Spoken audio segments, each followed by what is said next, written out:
Welcome to episode 84 of Thrashcast. I'm Billy, and here with my co-hosts today, Jim and Ken. How are you guys doing tonight?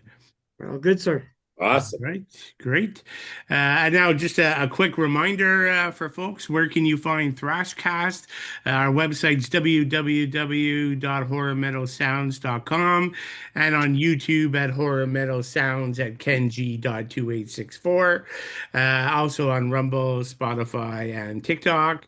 And as always, please subscribe to the channel. We appreciate any likes for our podcast. It really helps the channel grow. So, again, thanks everyone for who've already subbed, and for those who are listening and not, please do. So today's topic, we did reveal it last week, but I'm pretty excited. It's a band I feel a close connection with. It's a Canadian band from Quebec, DBC. Some know it by DBC, others know it by Dead Brain Cells. Same thing. We're going to deep dive into the two full-length albums. So the first being Yeah. the self-titled album. That's like 87, if memory serves me right, or 88. Yeah, 87. 87, yeah.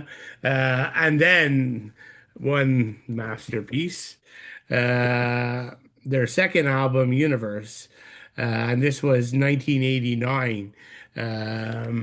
So we're going to get into both those albums. We don't normally cover two albums, but we figured let's just tackle DBC all in one episode. And so we may not super deep dive every track because there's like 12 or 13 on one and 10 on another. So we got to go through some DBC related questions. We'll skip our final segment though, just in the interest of time. But let's start quickly with what's spinning and any news items. I know there's a few things in the news. I don't know what you guys might want to talk about, but Jim, why don't you start this portion? Well, the news thing that kind of broke big the other day was, Twisted Sister's new frontman, Sebastian Bach. So we have Sebastian Sister or Twisted Bach, however you want to say it. But, personally, I don't really care, I guess, in the sense that, whatever. But I got to be honest, if they're going to go out and do something, and poor D's not going to be able to do it because we know he's retired now due to he's got some he essentially he wants to put on a full show and he goes 110%, and I get that. If he can't do that, you don't want to see that, and he doesn't want to do it. He doesn't want to rip fans off. So JJ I think owns pretty much all of Twisted Sisters, so they're going to have, I don't know what they're going to do for a tour, but definitely some festivals, I would say. And they're going to have Sebastian Bach be the frontman. You know what? He's got the pipes. I think he could pull it off. I'm not a huge Sebastian Bach fan, but you need more of a frontman for this. And they're not going to do the original, like the old school, like the kind of their drag costumes or costumes and stuff. So I think hey, what the hell? I mean, if they came here and they played a club or something, I'd be curious enough to go hear it. I'm looking forward. I know there was a snippet, I think, of You Can't Stop Rock and Roll on YouTube. I didn't hear it yet, but I'm curious to hear how he sounds. And hey, more power to them. If the fans will do it, what am I to say? What do you guys think? I don't know, but like I guess in my mind, the Twisted Sister coming back is a nostalgia act. No, I Yeah. would have went. But if you're gonna base the show on nostalgia, because let's face it, the band's not relevant now. No. But they haven't put out new material in ages. But like, if you're not gonna have Dee Snider, who in my view is the entire band, then what's Yeah. kind of the point? Then, and this is coming from somebody who likes Sebastian Bach. I still go see him. Yeah. I saw him last year. I saw him 2 years before that on his solo tour. I love his work with Skid Row, so I really like him. But he's more of a wild, like higher range screecher, and Dee is like the lower range, straightforward singer. Like I don't know, like one, I don't think it's it's a great fit as much as I like, and I like everything about Sebastian Bach, so I'm a bit of a fanboy. Uh, Uh, but I just don't think it fits for Twisted Sister, so I'm a bit disappointed. Like to Ken, me, if you're gonna do that, it's like it's all a cash grab now. They just want to try to sell some tickets, and yeah. they'll put anybody in there. Well, this is cash grab. How could it not be? Yeah, I don't know. How could it not be? Oh well, But all I the power wanted to to go them. see D and Twisted Sister. I would have win because Oh yeah, when I yeah. saw them on their last show they ever played together, Twisted Sister in Germany, it was amazing. I loved it. Yeah. So I was looking forward to it. Now I probably wouldn't go. No, I wouldn't go either. I mean, I got to see them open for Iron Maiden, and Power Slave tour. So I got to see them tour for Stay Hungry. So really, I mean, you know what? It is what it is. I guess I was kind of shocked. I thought maybe they would just call it quits, but I guess this is the way that, you know, yeah, I know that I agree, Billy. They're a nostalgic act, and he would be, but on the same token, if these bands are going to continue, there's going to be a humongous amount of like change in players and singers. So I guess that's just what we're going to have to sort of live through in the next 10 years or whatever, like, but anyways, what Yeah, I'm this may listening. just be the start of it. Yeah, Right? exactly. What I'm spinning quickly, I'll just go through it. I got the new, oh, geez, I guess my background thing here is not working. Yeah. I don't know. I don't know how to change it. So, anyways, I'll just say it. I just got like an hour ago the new Silosis CD, the new Cool. Flesh.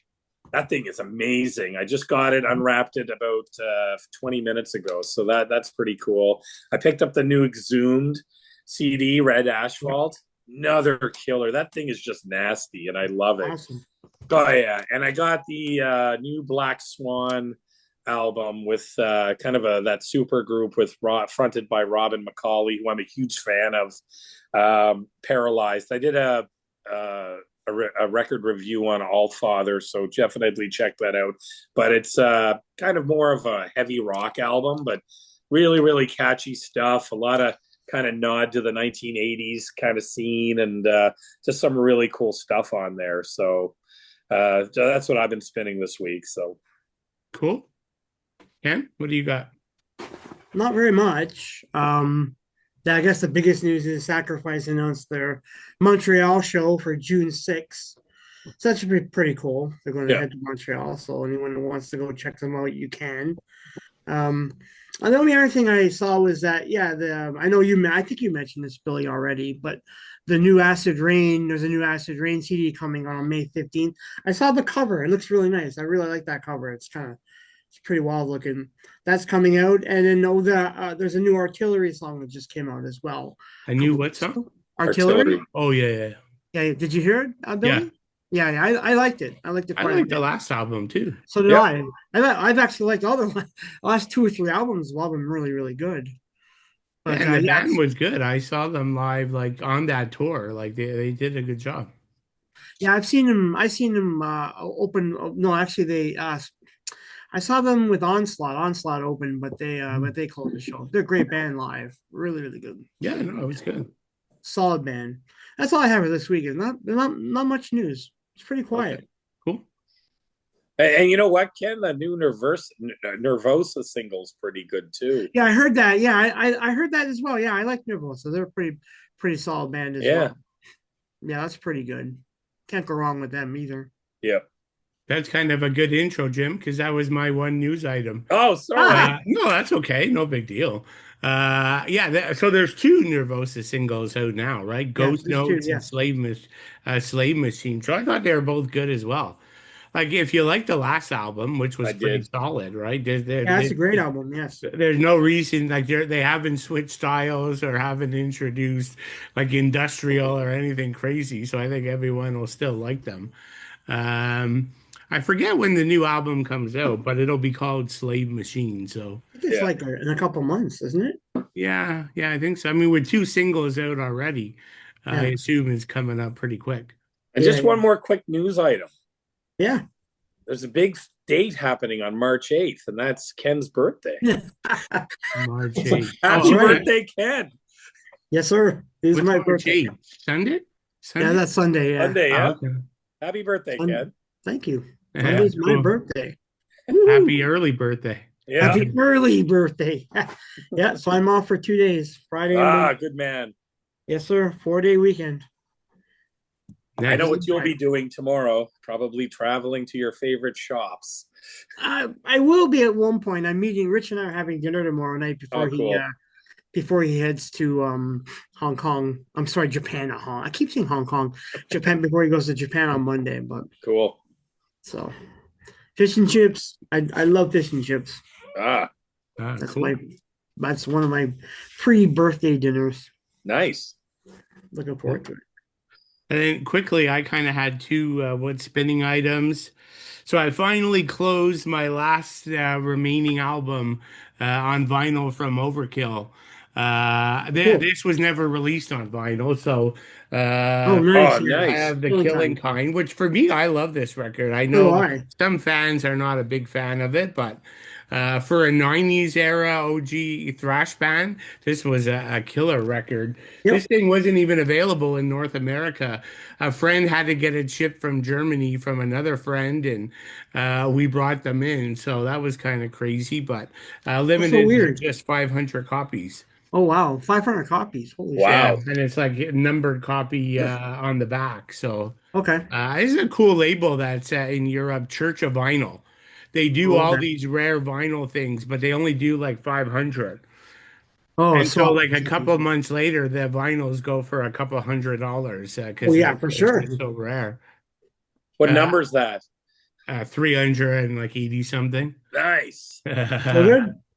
And then this I've been in love with all week. Oh, Uh, yeah. the Oh giant, yes, Autumn. the giant box set, and Nice. this is like the full super. Like it has the hardcover book with the full Wow. colored photographs, posters. You get the OG album, Oh, like that's so great. Wow. this one's either remastered. Uh, then you also get one with a new remix Yeah. Woo. with the other crazy album cover. And then you get my understanding is it's hard to get the remastered EP, Okay. Albert Bit Mit Sani. I'm sure I totally messed that up. You get a DVD concert, Oh, sweet. and you get a double live show, double Oh, vinyl live Wicked. in Germany in 1993 with a great set list. So I'm going to get the CD version of that. I think that's three. okay, like they Yeah. have two. They have like they have the deluxe that has all the live stuff, Yeah. and then they have the one that just has like two or three of the albums. Yeah.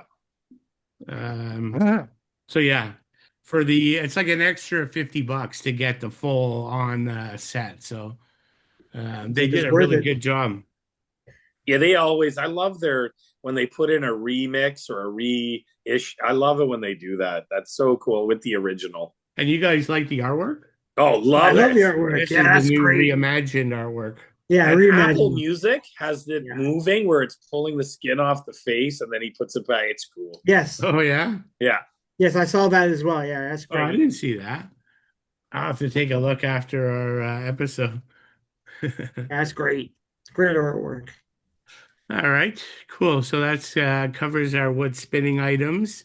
So maybe a quick bio, like I'm sure some of the old timers like us are very familiar with DBC, but I'm sure for a lot of newer fans, they may have never even heard of the band. So they're formed in Montreal in 1985. They were originally a band called Final Chapter with partial members in it at that time, but later moved on to be known as Dead Brain Cells. Of course, two seminal releases. I showed them already. Again, the self-titled and Universe. Um, And the sadly, EP. huh? The EP. Don't forget the EP, Yeah, I no, believe. that's coming up. Sure, sure. These are the two full lengths. So, sadly, the success of the band is kind of limited, really. Unfortunately, after these two masterpiece full length albums. But the band ultimately called it quits in 1991, but they were writing a new album. And so that new album eventually got released, then called, what better name? Unreleased is the name of it. So, of course, and that's been reissued multiple times. So, Yeah. if folks want to try to find that, all the DVDs have been reissued by at least two companies, and the vinyl has all just been reissued as well over the past 2 years. So all this stuff anybody could get. Um, Sadly, the band's guitarist Jerry Willett, he passed away in 1994, and then the drummer Jeff St. Louis died in 2019. So that's kind of disappointing. The band did release two new singles in 2024. That was kind of cool, called Pendulum and Sirens. Yeah. And so we'll briefly talk about that. So the band's back together again. They do have two new members, guitarist Eric Barson, who's in a few bands who I'm not super familiar with. But then the new drummer, I've heard of some of his bands, Louis Levesque. He was in Canada's Entropy and E-Force, which of course is a spin-off of Eric and Of Voivod. course. So folks might be familiar with that new drummer. So yeah, and I've always had a very personal connection growing up in Montreal in the 80s, going to the show, and I got to see this band many times playing small clubs when even like when they were barely off the ground. So yeah, so I guess this one I feel an extra special connection for. So yeah, let's jump into some of the questions. So Jim, let's start with you. When and where did you discover Dead Brain Cells, and were you a fan from day one, or you jumped in later? No, no, fan from day one. I mean, they had a pretty being like being Canadian. I Yeah. found there was always like with Voivod, bands like DBC, Voivod, Anvil, all the Canadian metal bands generally got pretty good push in some of the more higher end record stores. And we're talking back when you had like A&A Records and Tapes, Discus, all those record stores. But like downtown, they had a Sam's the Record Man, which was 3 levels tall and 3 floors, and you could get anything there. And that's where I would go maybe once a month, or maybe not even that often. And I picked this up probably a year after the release, the self debut, and I mean, I just absolutely loved it. You couldn't get it on the Dartmouth side because there was just more mall record stores, and they didn't really carry a lot of their stuff until I think the second release where they started bringing it in. But I mean, it blew me away. I absolutely loved it. What a great album. And we're going to obviously deep dive into both of these albums. But yeah, a fan right from the start, maybe about a year later. So, Okay, cool. Ken? Not like you guys. I would have came late to the party with this band. I mean, I knew of them, but I never really got into them until Unreleased came out when I picked that up originally, and then I went back to get the first two albums. But yeah, I'm a little bit late to the party, but but at least I went back and got those two albums when oh they came yeah. later on. Yeah, no, that makes sense. Yeah, no, that's cool. For me, I couldn't help but get connected, right? Like Yeah. every metal hangout in Montreal had like great buzz for the band, so I Yeah. Cool. kind of got hooked in. The posters were all over the city, kind of the posters of the debut album. So I kind of jumped in, and the band would hang out, would give out flyers and stuff, and Cool. so I got to see them around the city a few times. Okay, cool. So, and you don't got to get into the music stylings of each just yet, but safe to say the first album was more of a hardcore punk crossover thrash, and the second being more technical thrash mode.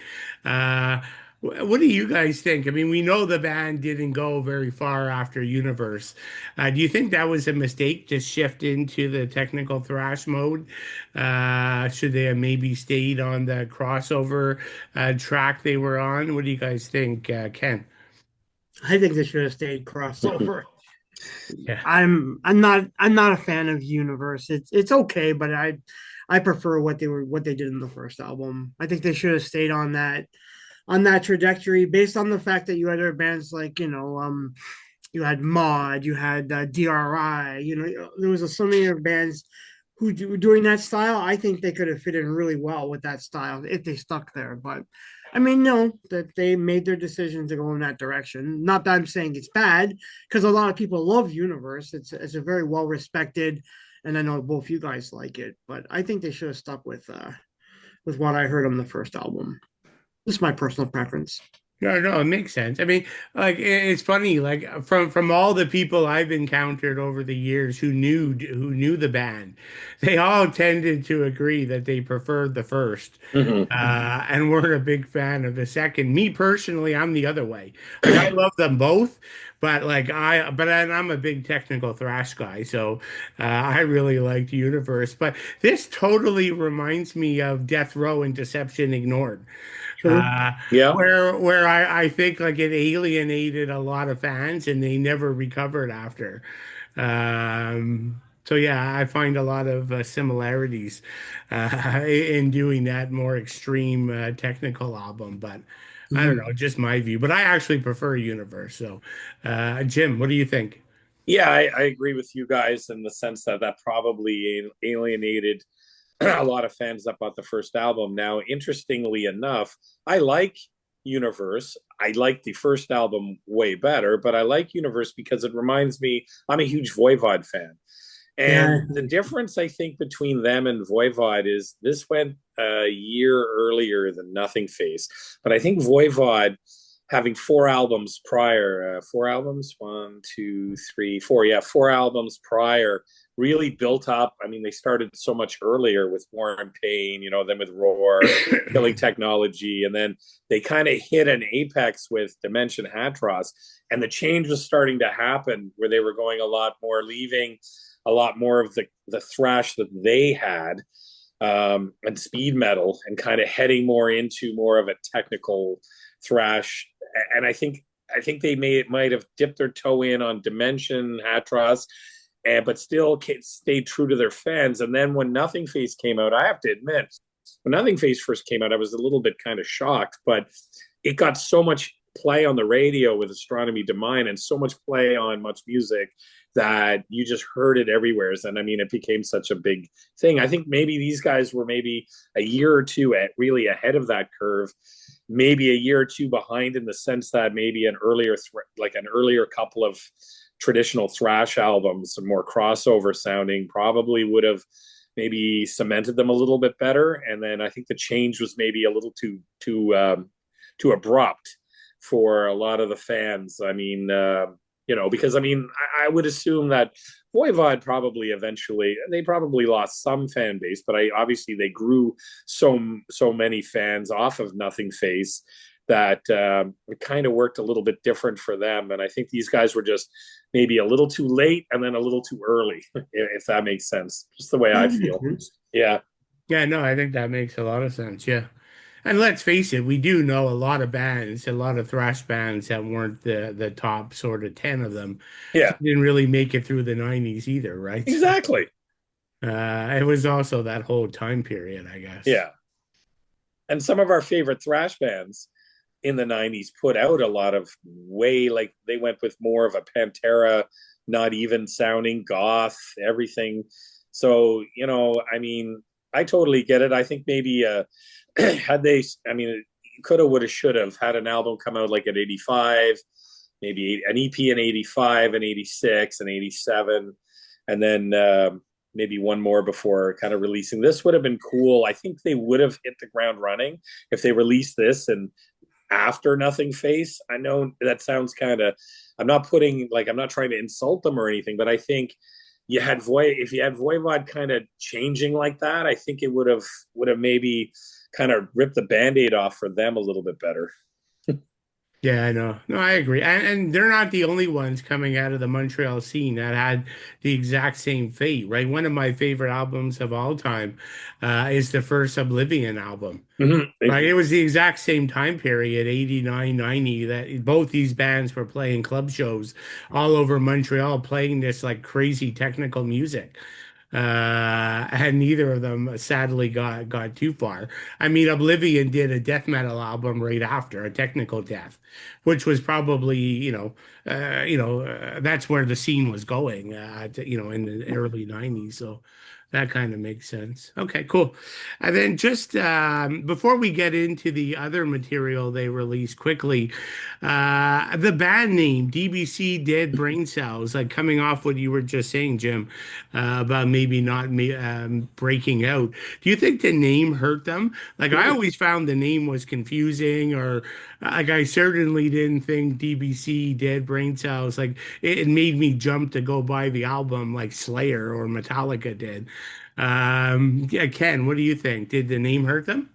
No, I like the name. You Same. like the Dead name? Brain Cells. I think that's Oh, an awesome name. To me, no, no. DVC's all right, but I always prefer Dead Brain Cells.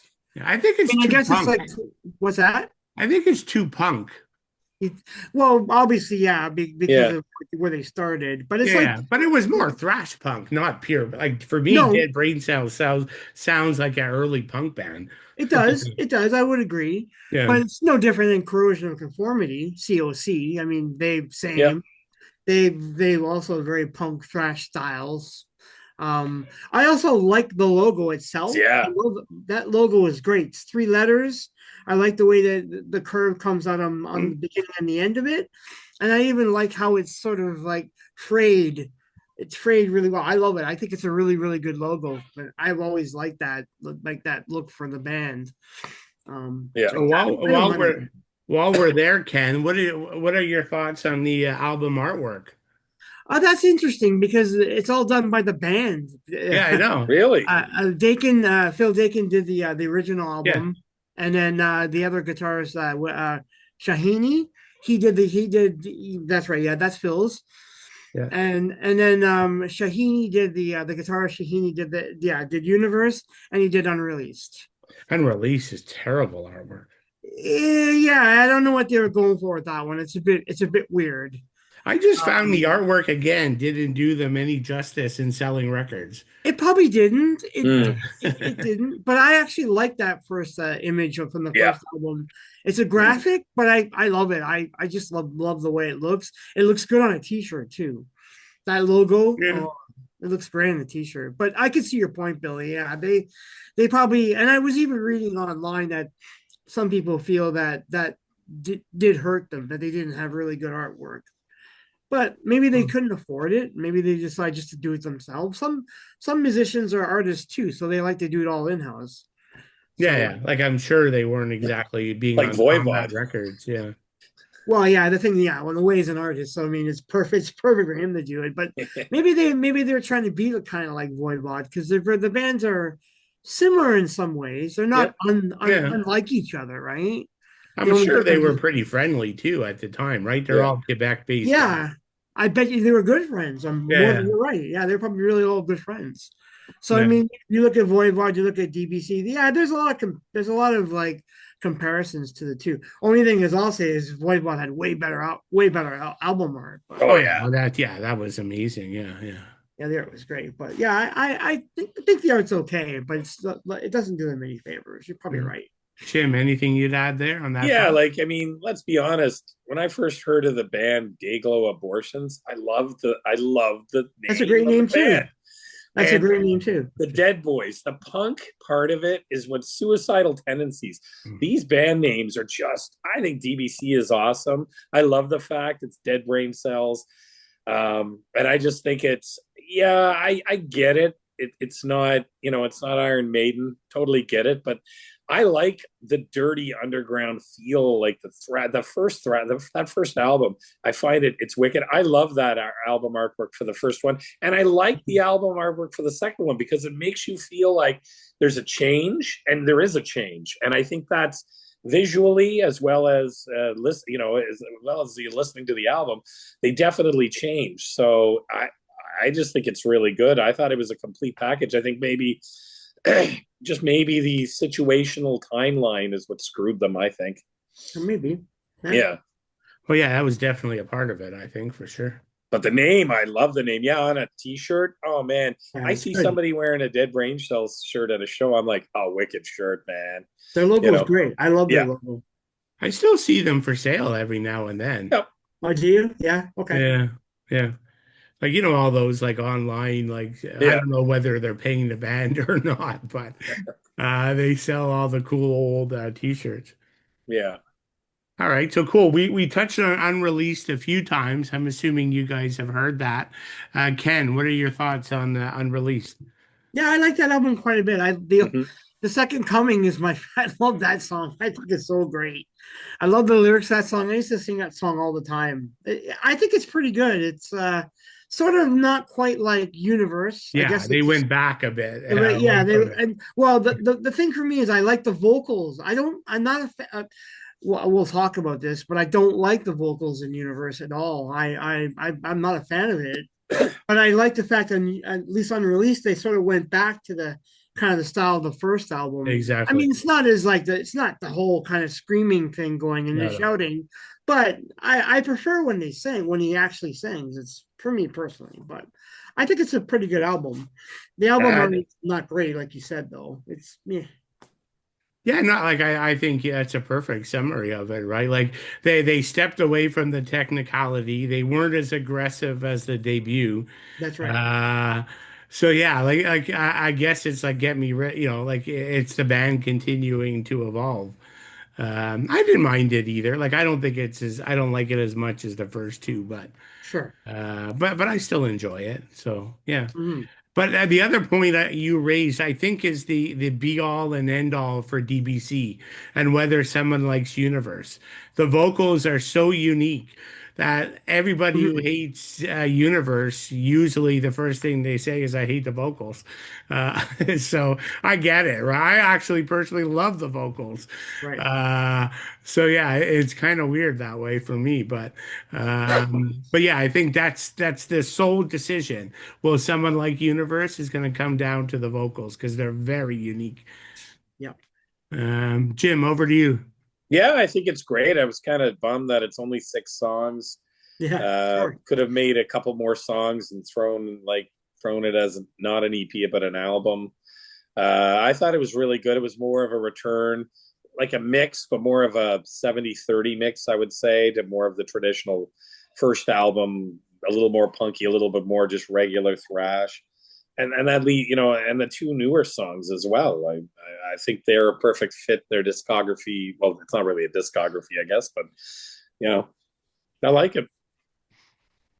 Yeah, no, cool. Like, I mean, like I still believe the band. I think, like, I saw them post they put out a post this week on Instagram where they're practicing in their practice studio. So, like I'm assuming that there's a new album coming. Like that was always what was being said, even by the band. So we'll see. Yeah, and Jim, you mentioned the two new tracks. Yeah, they're a bit different. Like they're not perfectly representative. So the two new tracks for those not familiar, where it was released in 2024, Yeah. called Pendulum and Sirens. Like I don't mind them. Like I like them as well. Like I find they're not like perfectly matched the first or second No. album. They're a little bit more closer in common to unreleased, I think, than anything. But they're still worth checking out. Ken, what do you think of those two singles? Anything? Yeah, they're okay. I like Pendulum a little bit more than Me Sirens. too. Yeah, yeah, Yeah. The Pendulum has a bit more, I guess, because it's got the chorus is a bit more yeah. catchier. So Exactly. I like that. Sirens was okay. Yeah, I don't know. I mean, I'd be curious to hear a full album. Yeah. I to hear what they sound like, but I don't think they've lost a step or anything. They still sound very technical at times. Um, I still prefer the thrashier side of the band, but whatever. I mean, if you can get a bit of both, if you can, I guess if you can appease both, like a technical thrash fans and more just straight thrash fans, then you've achieved your goal, right? So Yeah. hopefully they do that.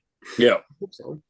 And like it's not going to sound the same, right? Like without, No. I mean, the first two albums, I personally think the drummer is incredible, Jeff St. Yes. Oh Louis, yeah. Yeah, the and drummer's he's great. Yeah. not there, right? So he's not And, part of the and writing, Jerry's not there either. and obviously their other guitar player, Jerry's not there, right? So two Yeah. out of the four songwriters are gone, so it's going to be different. Yeah. Yeah, for sure. I'll Okay. buy it. As soon as if it comes out, I'll buy Oh it. yeah. Oh I'll yeah, buy it no, right for away. sure. Yeah. Why not? Shit. Okay, cool. So anything you guys want to say or add before we jump into the debut album? Well, I think No. the two new songs, I think that what's great about them, you hit it on the head where I think you can get the best of both worlds. And I think if for 2000, well, they came out in 24, I would assume they're probably going to be on if there is a new album, they'll be on there Yeah. and representative of what we're going to hear. I think it's going to be, I think it'll be a really good album. Cool. Yeah. Yep. And I mentioned it, I think once or twice. There's that Montreal festival at the Piranha Bar Yes. in early Mm, May, and DBC are performing there, so that'll be cool. that sounds great. Okay, so let's go to the first album, self-titled. I guess I'll show it one last time. Yeah. 1987.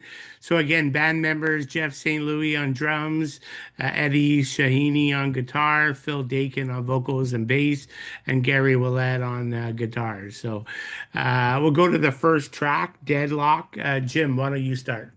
Well, there's going to be a similar vein throughout this whole album for me, and that is the drums and the bass.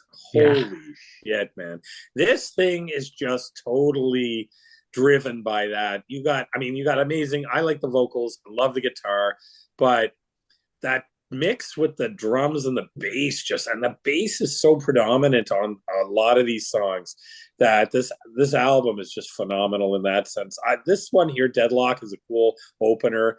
I mean, I think this, what has it got, 13 tracks on it, so you're looking at, and some of the songs are pretty quick, which is cool. You got that ominous intro, and then you have that guitar and bass kind of make that heavy mix. And like the vocals don't cut until about a minute and a quarter. And they're heavy but clean vocals, but still kind of rough at the same time. I love harsh vocals. That's why I'm a huge, like you guys, I'm a huge death metal fan. So harsh vocals, Cannibal Corpse style, doesn't bother me at all. But this is really cool because it's like kind of a vocal that I can't even really match them up with anybody because maybe Whiplash a bit, I don't know, but just really, he's really talented. I think it's a great song. And again, the bass on this and the drums on this whole album, I agree, Billy. You had kind of, so you guys segued into that earlier, are just phenomenal, and the mix on this album's really good. Like I think the production on this album's really good. It's clean, clear. There's no, it's not, it doesn't feel rushed or anything, and it's you can really kind of walk around in the song and hear all parts of it. I like this a great opener. yeah, no, I agree. I think it's a great track, and yeah, like for a first like album, the mix Yeah. is insane. Like it's one of the best sounding mixes ever. Like the bass and the drums, and I don't know, maybe some people might not like such a bass forward mix, but I think it sounds incredible. And I mean, for a crossover thrash band, the talent was Yeah. sort of way above average here, right? I mean, there's hints at universe all over the place here. I'm not certainly nowhere near as technical, but you could tell the band certainly knew what they were doing. You know what? Musicians-wise. This is an underrated album, but it's an underrated band. I think Yeah, I wish people would really check this out. They got to check this album out. I mean, both albums, but this one here, just to hear, like I know they've been reissued, so I don't know if they've been remixed. I know the one I have is on CD. I think I have an original cassette, but my other one was a reissue. So yeah. But yeah, no, I mean it's here these. I mean the riffs are great and the guitar leads are good, but a lot of these songs are short, so Yeah. you don't get too exploratory into the guitar leads. But yeah, it's all about the bloody bass and the drumming. Like it's so good on these tracks. Ken, what would you add? I don't really have much to add. You guys have pretty much said it all. What needs to be said. I mean, beyond being kind of very raw and very much reminds me of Whiplash with their Hmm. first album. That's sort of my comparison. But yeah, it's great. Like it's raw, aggressive, it's punky sounding. I think the song is awesome. I have Yep. no issues with the song whatsoever. It's a good start. It's a really good start. Cool. So we'll stick with you, Ken. Track number two, Monument. Yeah, it's a bit of a longer song for, I mean, by their standards on this album, it's kind of a bit longer. I like it as well. It's like you get a few tempo changes. I think it's a bit more of a speedier song. Yep. And then they throw in those gang shouts, which I think are pretty good too. And then that bass at 259, whew, Yep. wow, that's just killer. But yeah, it's another really, really good song. I mean, you can't go wrong. You song one, song two, they play off each other really well. Yeah, no, I totally agree. Yeah, that opening riff in this track is like super memorable, and Mhm. the bass and drumming. I mean, I think that's going to be the story Hmm. all the way through. But yeah, and Ken, you talked about the tempo changes. There's a good one here at 130, and then Yeah. the track just explodes from there. Yeah, the chorus and the backing shouts, great stuff. Good lead at 218, and as you said, you get the full-on bass solo. So yeah, I think I'm in total agreement. Jim, Yeah. what do you think? Like Ken said earlier, you guys have mentioned it all. I mean, I think this song is speedy. It's got a good thrash chug, but what I like about it is it gives me a small little hint of old school Voivod. You're going to hear on the second album, I'll talk a lot about it, but here, like I'm talking like Killing Technology vibe or a Roar. Yeah, probably even a Roar vibe on this song in the vocals. And that's kind of cool. It's almost kind of like, I mean, this is a full-on thrash song. The bass and it's amazing, but I kind of get that. Like, this isn't anything from Dimension Hatros and forward. This is definitely back, like old school Quebec thrash, like and maybe mixed with a bit of speed metal. Yeah, I like it too, and it's got a pretty good solo in it. But that bass in this, just amazing. I mean, Metallica should have listened to these guys to do the mix on Yeah, Justice. yeah. Well, Lars Bass would is have been good. happy because he would have got a good drum mix. So Yeah. Yeah. But yeah, I love it. It's a great follow-up song. Another good one. cool, Ken. Oh, you got me already. So Oh, I did. Okay. yeah, Uh, all right.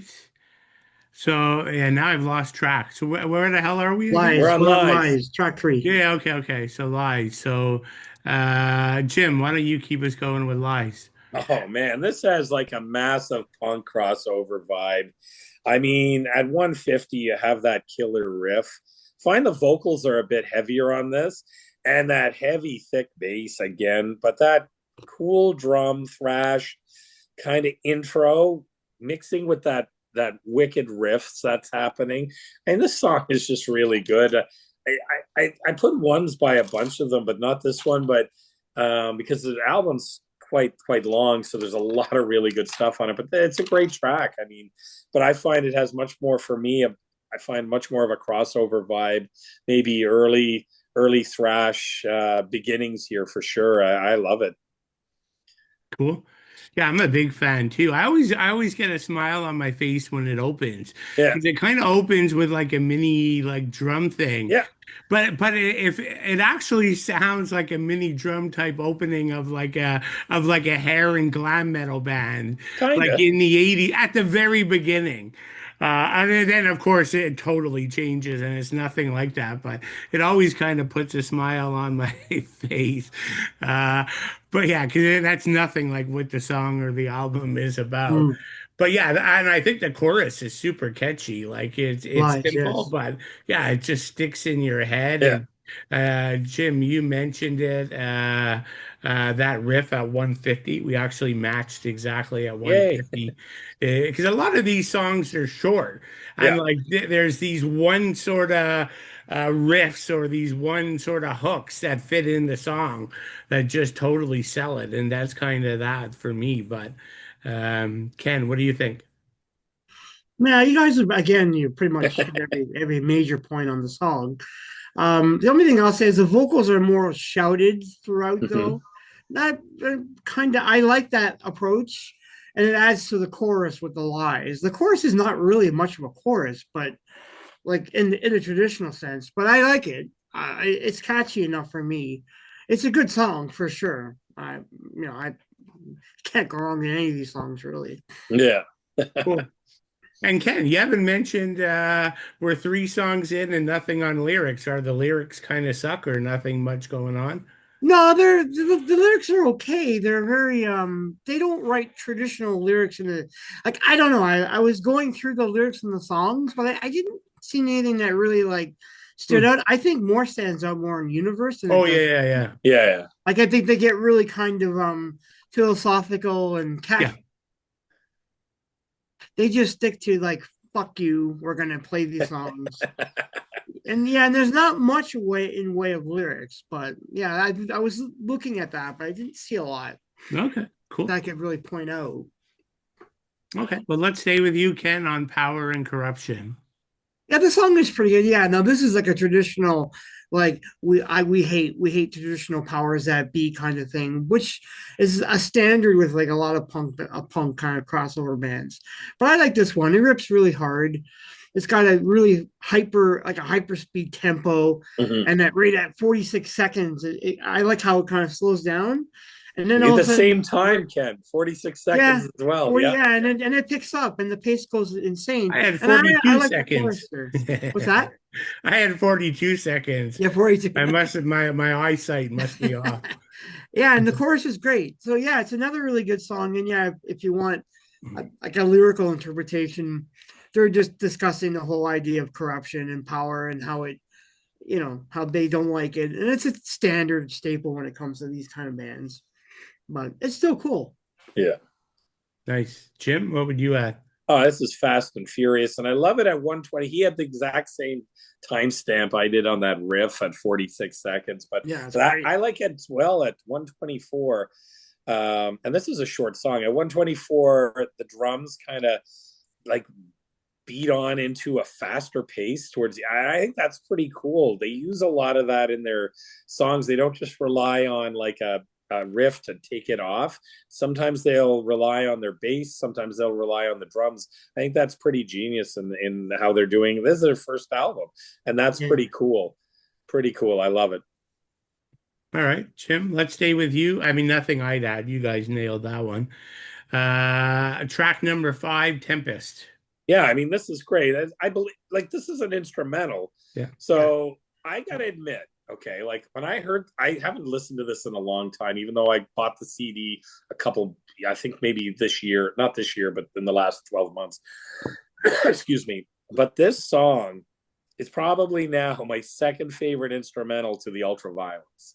So Okay. it is that I love it. I think the bass line in this, it's probably one of the best instrumentals. A massive riffs, that wicked opening riff. I would have liked for them to do this as an instrumental, which they did, but I would have liked to had some lyrics to it. I think it would have been a cool song that way. But I got to admit, this thing blew me away. And for an instrumental, I'm putting it down as my, and that beats out all my Metallica ones that I love because I love Kill 'Em All. Everybody knows, but I got to be honest. I think this is now my second favorite next to the Ultraviolence. So that's how I feel Hmm. about it. Okay. Yeah, well, it's funny, Jim, because my first note I jotted down is the only thing I thought was better in terms of an instrumental on early debut album. So I'm leaving out Justice and Yeah, Puppets when it comes to Metallica. I'm focusing early on career. Again, I think this is the best instrumental as well, yeah, other than Death Angel on Ultra Violent. So, yeah. um, Yeah, I think it's great. Like it's not crazy long, so they No. don't overstay their welcome, a couple of minutes. But it's like a diverse musical sort of adventure, right? It kind of takes you along for a ride. The technicality and musicianship well ahead of your average hardcore thrash crossover band, in my opinion. But everyone gets a chance to shine, like the bass momentum and the drum fills, the guitars. Like I still never get tired to it. Like I played it like 3 or 4 times this year. Mhm. Cool. I just think it's a well-written instrumental and doesn't overstay its welcome. So I think that's pretty cool. Ken? Yeah, I don't really have much because you guys pretty much stated it all with Okay. the song. But yeah, it's a good song. I like it too. I like the bass work in it. Yeah, it's a pretty solid instrumental. I don't know if it's my second favorite after Ultra Rounds, but I do dig it. I do dig it. Cool. But I caveat that by saying for debut albums though. Right, right. Like Yeah, I'd I still understand. take Yeah, yeah. like the Metallica or Orion and Justice's True, Wait, true. Yeah. you know ones. what though? I'm gonna tattoo on my arm the lyrics for the song. Oh wait, there are none. Okay. Man, there are none. Sorry, buddy. Just Sorry, All trying to buddy. right. correct it. I love no, So I love it. I think it's great. I love the ultraviolence, and I like the fact they're polar opposites. One's 10 minutes, this one's a hell of a lot shorter. So, yeah, I mean 10 minutes is extreme. Like yeah, that's like unheard of. It's 10 minutes, yeah. I mean for a debut album by a bunch of like 15 or 14 year yeah, olds, it's pretty crazy. So we were with Ken, so we'll continue there with track number 6, Public yeah, Suicide. Yeah, this song is pretty good. It's got like a kind of a lot of I kind of has this like greasy feel to it. Like the lyrics are just spit out so fast. Like he's yeah. just like there's no time to like even breathe. But I like that. And I like the title of the song, Public Suicide. I think it's pretty cool. And then you get the guitars and everything starts crazy right at the gate. And at 141, I think that's where the song really Yeah. kind of takes its lead and it goes from there. But yeah, this is a really, really good song as well. You can't go wrong with it. Yeah, no, I agree. Like at 140, I had 140, but he really gets into that more aggressive Yeah. crossover thrash, right? That's pretty cool. But then the song slows down again, like at Mhm. like 255, briefly, and then picks up again. So yeah, I think yeah, this is a great one. And it's a really cool riff there at the 55-second mark. Yep. Jim, over to Yeah. you. Favorite this and the next one, my two favorite songs on the album. I Oh, like the really? melodic intro. You guys said it all. I had 148, but that's only because the vocals cut in late. So I love it. I think it's got some really cool blast beats in some parts of it that really kind of like are kind of a bit earth shattering when you think about it. For a band this young to kind of this song like has really good changes in it. It's my probably my 1A, and then the next one be my 1B. But this is, and the vocals I find are really punky for me. I like that. Yeah. And no, I love this. The song name, Public Suicide. I'm with Ken on that. I like stuff like this is wicked for song titles. I mean, it won't get you any radio play, but who cares? No. So, all right. Yeah, you did this one already, okay? Public Public Suicide? Yeah. suicide? Yep. Yeah, we started with you. Okay. Yep. So Jim, we'll get you already sort of gave us a hint of what you think. I love this one too, but Oh, negative reinforcement. fucking the bass on this song is just, I don't even know if it's like, it's just so wicked. I mean, it's got a great chug to it. It's got that galloping riff intro, but I find the bass line in it is addictive. And I just wrote bass kicks ass. So I mean, I love it. I love the name of the song. I just think it's really cool. This thing's chock full of everything I love about crossover thrash metal. It's just like a kind of one of those songs that just really hits at home. Yeah. No, I agree with you on all counts. Like I do like the backing vocals that kind Yep. of kick in towards the end is pretty cool. But I actually I find this track in a way sort of hints at the opening track on Universe, Genesis Mm-hmm. Explosion. Like I hear it in a few little parts here, where it's a similar type of style. Maybe not as technical, a more Or of a proggy. hardcore, more of like a crossover version of Yeah. that song. So, um, anything Ken you that? Yeah, I like this song a lot.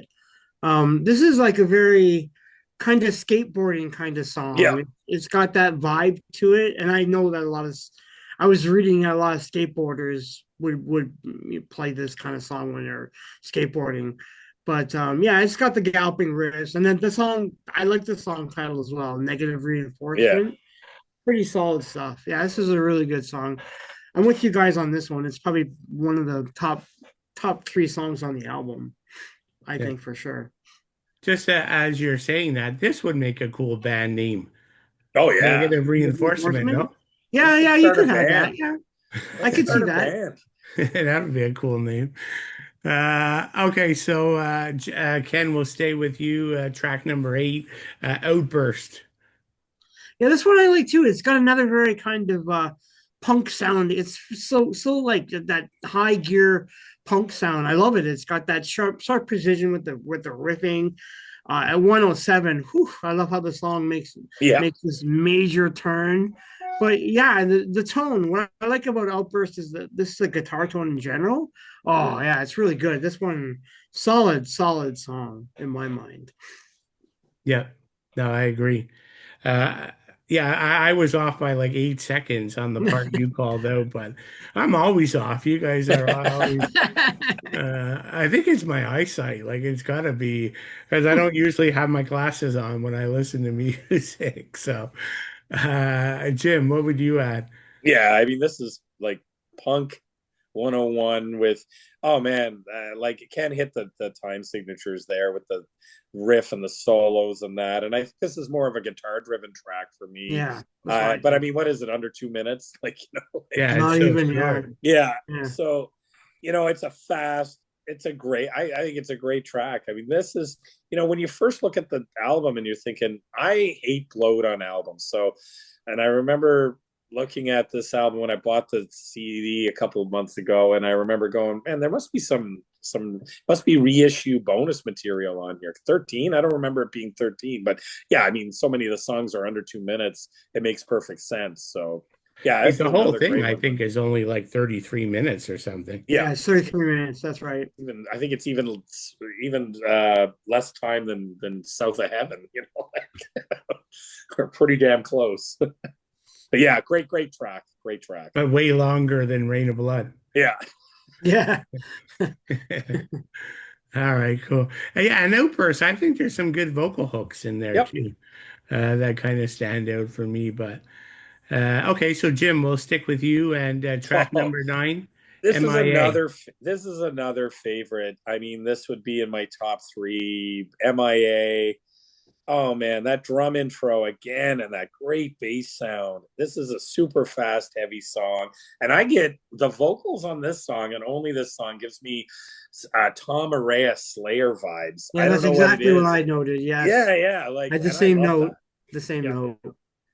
And Like what I I'm love sure about this Slayer is, was an influence of DBC oh, big time. to And some degree. you're 9 songs in and you've heard nothing the same. So, I mean, for a first album, they didn't sit back and just go like, yeah, we're just going to put this on the album and then see where it lands. This is definitely a top tier song for me in their discography even. Yeah. Ken? Yeah, I mean the Slayer influences for sure because you get Yeah. those guitar squeals just for a second. But yeah, obviously it's like a nod to it. But yeah, Yeah. this is very raw, very aggro sounding. I think this is a great song as well. I agree with Jim. It's like the drumming in this song, whew, Yeah. off the charts. It's Like so great. So much momentum with the drumming, I think, on the song. Yeah. yeah, Yeah, the this is a really drumming. good song as well. Yeah, the drumming's amazing, and like again, the bass, especially at the 2 minute mark, roughly, the bass just Yes. totally stands out. Uh, yeah, like so much of this is like bass and drum influence. Like, I wonder if those guys had most of the say in the production and the songwriting. I think Yeah, they were no. just, I think as a band, they were smart. I mean, a lot of bands were going in the opposite direction, as we know. And I think that this just, oh man, I think Ken hit it on the head when the drumming makes the song more groovy, more powerful. It just makes it, and I mean, it is a fast. I just think the whole album is based behind that, and I really like it. Yeah. Yep. So I forget who we're going to, but let's just go with Ken. Ken for Terrorist Mind. Yeah, this song is great too. I like the song title "Terrorist Mind." Um, and the drumming here as well. I noted that for me, the drumming is incredible. Well over that first minute in the song is whew, wow. Oh, And then the vocals, like they kick in, like you're getting a minute in, and you get the vocals. And I mean, they're somewhat barked out here, but I like that style. It just kind of works for the music. But it's another really good song. There's nothing, it's not boring in any way, shape, or form. Pretty solid. Yeah. Jim? yeah, I think it's got, and this is the only time I'm going to use this one. I think it's got a Metallica, old school Metallica sounding intro, just for a few seconds. Mhm. And but I think at 52 seconds, that heavy riff, that just, and that 103, like Ken said, around the 1 minute mark, you got that blood curdling kind of scream or Yeah, bark yeah, thing. that's great. That kicks ass. But the bass in this song, and maybe it's the whole way the thrash, the using the bass in this thrash album makes this song sound so much darker, and I like that. I like it. It's lower, it's darker. I like it. It's a killer, and maybe it ties in a little bit with the song title of "Terrorist Mind," you know. But I think it's another great track. I mean, it's just so cool, and another really short song. Yeah. Yeah. Yeah, I think I also think it is one of the most memorable choruses actually on the Yep. album. Mhm. Uh, yeah, I'm a big fan of that, of this track as well. Yeah. All right. Ken, did I go to you on this? No, you did, yes. Yeah. Okay. I'm terrible at remembering where the hell I've That's gone. So, okay. and Don't now I worry. got to do two albums, so it'll get worse as the night goes on. No Usually I problem. write myself a little note of who to go to, and I forgot to Yeah. do it this time, so I'm going to be off on everything. So, can you give us your thoughts? Yeah, I did on this one. I Oh, like you it. did? Okay, sorry. Terrace Yeah. Mine. I Yeah, didn't yeah. hear you. So, all right, we'll stick with you and go to track 11, Device. Vice. Yeah, this is another really good song. It's like 100. It goes 100 miles an hour. Like the guitars are so chaotic; they Mhm. just sound like buzz saws going off. Yep. And what I liked about this, the vocals at the end just start to get a little going into Tom Warrior territory. I Yep. find right at the end, and I was like, "Ooh, that's kind of neat." But it's only for a couple seconds, so it's. But yeah, it's another solid song. Just not much to say about these songs individually. Like they all just they're very potent. We'll put it that way. But it's another potent song for Yep. sure. No, I agree. And yeah, cool bass solo at 31 Oh seconds yeah. thing Yeah, as I well. didn't note that, but yeah, yeah, Especially as for a short song, you got it. yeah. Jim, anything you'd add? I think, man, I wonder if early Annihilator were fans of this band, because I got some like Annihilator vibes off of the first album, kind of from this song. But yeah, that 31 second, I called it a bass riff. So I thought that was great. I just think it's cool. And I think that's where I get the Annihilator feel, where at times the song kind of slows up a little bit. And remember, it's a short song, so they're doing this really quick and then just takes off and does it a few times. It's another cool song. Yep. I think we were pretty much in agreement on like every track here. Oh, the album is fantastic. Yeah, Yeah. it's a great album. All Yeah. right. Well, we still got two more songs before we wrap it up here and move to the next one. So track number 12, Trauma X. Jim. My favorite vocals on the song, on the album. I think I it's got that. agree. I love it. Yeah. Yeah, I think the spooky intro is pretty cool. At 45 seconds, you got that really memorable, cool riff. I wrote favorite song here, so maybe I'm a liar. I don't know. Yeah, I have so many of them. But the riffs on this album is another really strong guitar driven track. But I think the vocals on this song is the best on the album. Love it. Yeah. This is actually one of my favorite tracks for sure.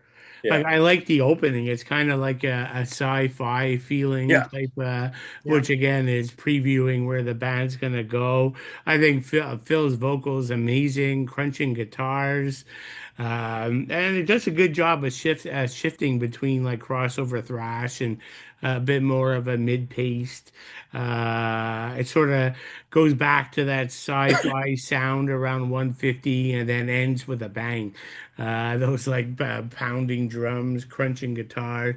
Yeah, this is one of my favorite tracks on the album. Ken, anything you'd add?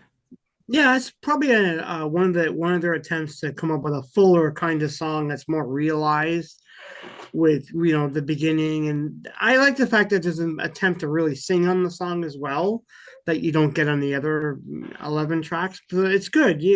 It's solid all the way through. Yeah, I think this is a really good song as well. I like the creepy beginning, and I like how they go back to that creepy part halfway through the song. But yeah, this is great as well. Yep. All right, so we'll stick with you for the last track, 13, Final Act. Yeah, Final Act is pretty solid. It's got it actually has like a slow and doomy start, which Mm. I kind of thought, well, this is a bit different. But then when the pace picks up, it just doesn't stop. It just keeps going and going and going. And right at 2:33, I just love how again, the tempo makes a bit of a shift change and it just goes insane all the way through. But yeah, this is another solid song to end the album, I think. Yep, no, I agree. Jim? Yeah, Ken said it all. I mean, you got the timestamp down there. I think it's that doomy sound, but the build up, it's almost like a vocal build up for me. And then the song just absolutely has parts where it speeds up. I think it's a really good choice to end the album on. I have no complaints with it. I think it's a great track. Yeah, it's pretty cool. All right, sounds good. So that kind of yeah, I agree with you guys. So yeah, um, that covers off the debut album. So about 33 minutes. So by all means, I think we'd all agree whether we like Universe or don't like Universe. We all agree this is a must got purchase for Oh, new absolutely. fans of the Yeah. Yeah, band. for Yeah. sure. Like I think this is as good as anything DRI did, and I'm a huge DRI fan. I can Yeah, agree with that. Yeah, yeah, I'd agree with that. yeah. Yeah. Okay, so that we jump into the concept album, 1989 Universe. It was funny. The band was. I saw them in an interview, and they were just talking about this album. Like it almost killed them. Like it's so like they literally just spent weeks and weeks trying to practice thing to pull it off in studio and to pull it off live. Like it was just like a whole other world for them. But yeah, I think they did a good job. So we'll get into the songs. I think as Ken and I talked about, vocals will totally vary by person. So it'll either ruin the album for you, or you'll be middle and not mind it, or you'll love it. So it's not that it's just so unique. But so Jim, let's start with you. The opening track. This one has 10 songs. Yeah. They're a little bit longer than what we had on the debut. So this one's over 4 minutes. Genesis Explosion. Yeah, this is a cool opener. I mean, I love Voivod. I love Nothing Face. This is just like, I mean, I wouldn't say like, I don't want to try to insult this band or Voivod or anything, but this is heavy, proggy, technical thrash for me. The whole album is. So a lot of my notes are very much the same as the song goes on. This is, I mean, I remember the first time I heard this album and I was like, oh, geez, okay. Hit song one and then kind of went through it.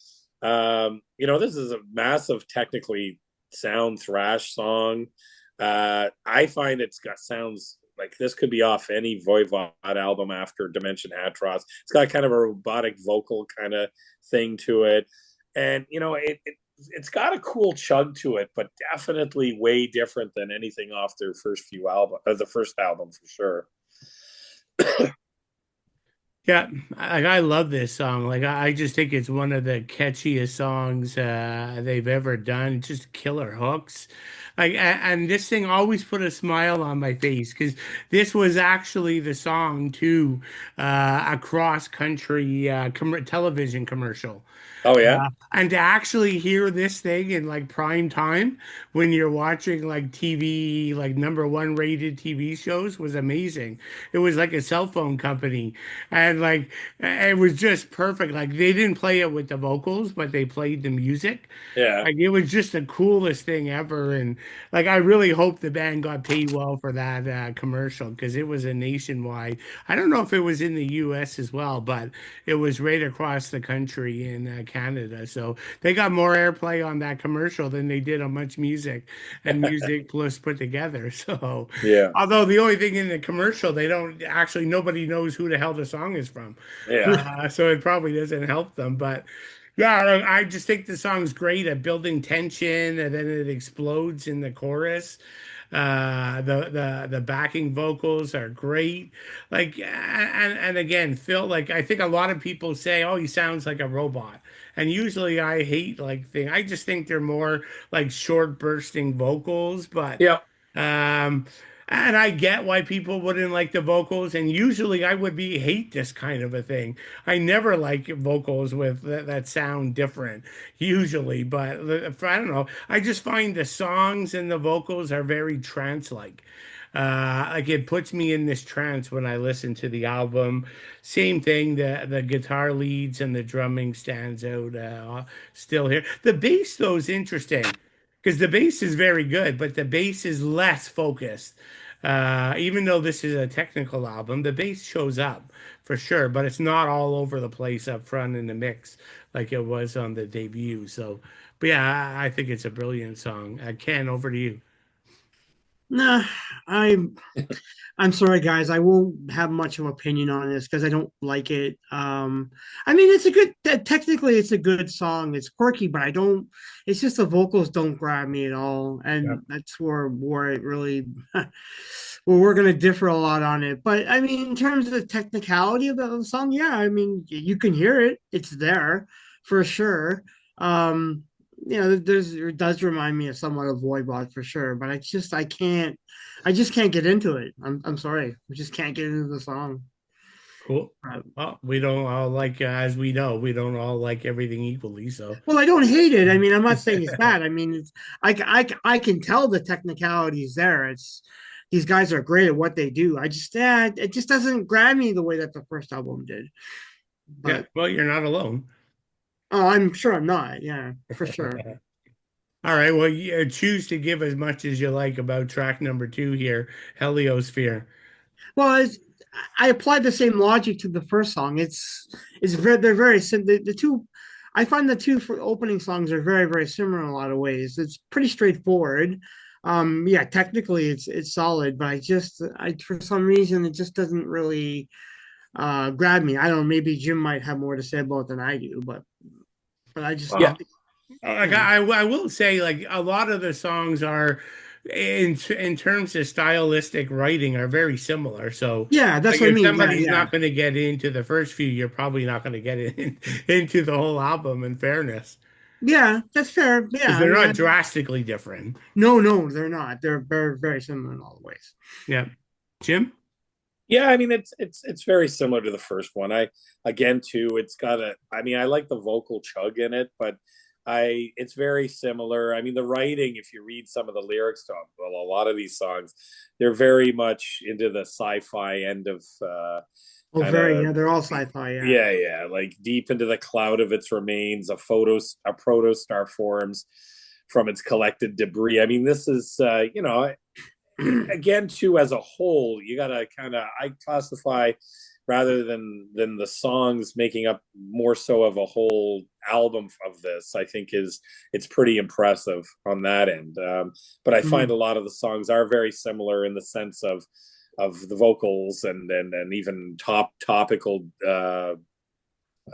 lyrics and that. So I mean it is more of a concept than anything else, and I can see where Ken's coming from, and but I think it's a pretty good track. I mean, I think it's a good. It kind of continues on from track one. Yeah.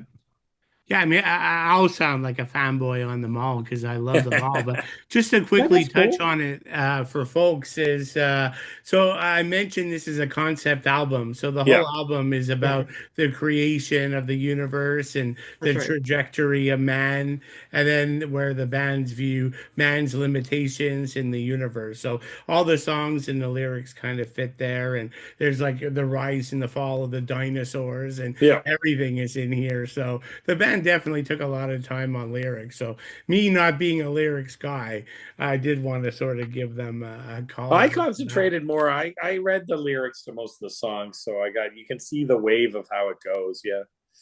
Yeah, this one I like though. Again, like I just think great tempo changes in here. I think the riff at 105 is brilliant. And again, there's these very robotic types, almost spoken word vocals that kick Hmm. in. And normally I hate that, but God knows, I don't know. I think because I'm going off topic, but maybe part of this is when you're a young kid and you buy an album, you don't have a lot of money. So you Yeah. listen to the That's damn true. album a billion times. So Yep. it's ingrained in my mind. So that might have something to do with it too. But and yeah, we got another cool tempo change riff at 205. Drumming is really unique. There's a lot of accelerating, like snare drum hits in here, and just sudden changes and shift changes. So yeah, I think that's a good one. So then we go to track number three. Again, not a drastically different track here. Primordium, Jim. Yeah, I think this has really cool writing. So this is at the point of when, one of the lyrics says, "Lightning, what is it? Lightning hits the earth, molecules start to burn." So I mean, breaking the atoms by electric shock. So this would be the downfall of it. It describes the planet at the start where mountains and wind and stuff like that are everything's there, and then 4 billion years of evolution, changing life on Earth. So this would be the event that happens, and then sort of kind of coming out of it a little later. But yeah, it's a pretty cool song. It's got great writing to it for sure. And I think it's again too. It's part of the concept. So you're just kind of flowing through. So I think it's got a great fit there as well too. So it's pretty good writing in it too. You can see exactly the time. I mean, you can tell they spent a lot of time really really writing the lyrics to this, because they make it almost. I mean, it's telling a story and it's very Yeah. clear. So I think that's what I like about. And this actual song could have came right off of Nothing Face in my mind. So Yeah. but it's that good. I mean, Nothing Face is one of my favorite albums of all time. So that's definitely a tip of the cap. So Yeah, no, I agree with a lot of what you said here. Like I love that sinister opening riff and that very spacey vocal yeah, approach, and I don't know if it's like a backing vocal or I think they also sometimes do like a layered vocal, and so I don't know if it's technically a backing vocal or a layered vocal, but like technically the track is strong. There's a great riff hook at 140. And again, the vocals at 145, again, just so memorable for me, the chorus. And then it gets really aggressive at 330. I mean, St. Louis is just beating the shit out of those drums. Vocals come out, just rapid fire delivery towards the end, and then the drums kind of close it out. So, yeah, I'm a big fan here. Ken, anything you want to jump in with? Well, I the song is okay. I mean, I do like the guitar playing, and I like the fact that from like 137 mark right into like the 230 mark. I love there's a good section of the song that I dig. I think the playing is great. Technically, they're really skilled guys, but yeah, I'm still not a fan of the vocals. I just can't get it. I just can't. They just don't do anything for me. But Yeah, you no, know, I hear you. Okay, so we'll stick with you for the next track, track number four, Exit the Giants, if there's anything you want to add here. Yeah, it's kind of cool. I like the beginning, the Mhm. inhaling and the exhaling at the start. It's kind of Yeah. interesting. And then, it picks up with the guitars, so it's pretty solid. I don't think there's much vocals on It's this at just a all. spoken word, I A Yeah, think. the spoken spoken word, word. yeah. Yeah, yeah. So I thought I actually don't You mind like that because it's something a bit different. Like you're offering me something a bit more. So and the second half of the song is pretty good overall. So this one I can dig. I can actually dig this song. Yeah, because I agree. And then the spoken vocals are relatively sparse. Like it's not all over. Yeah, So yeah, it could kind of be an instrumental almost. almost. That's what I thought at first. It sounded like it. Uh, yeah, no, and for some reason I like the spoken word vocals here, but and I like the killer drumming that's going on when those Yeah. spoken vocals are happening. So that's kind of cool. And then one of my favorite like guitar solos is on this track too. But yeah, it's really good.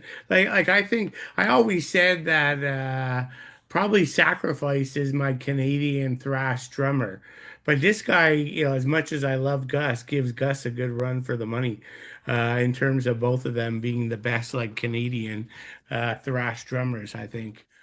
Hmm.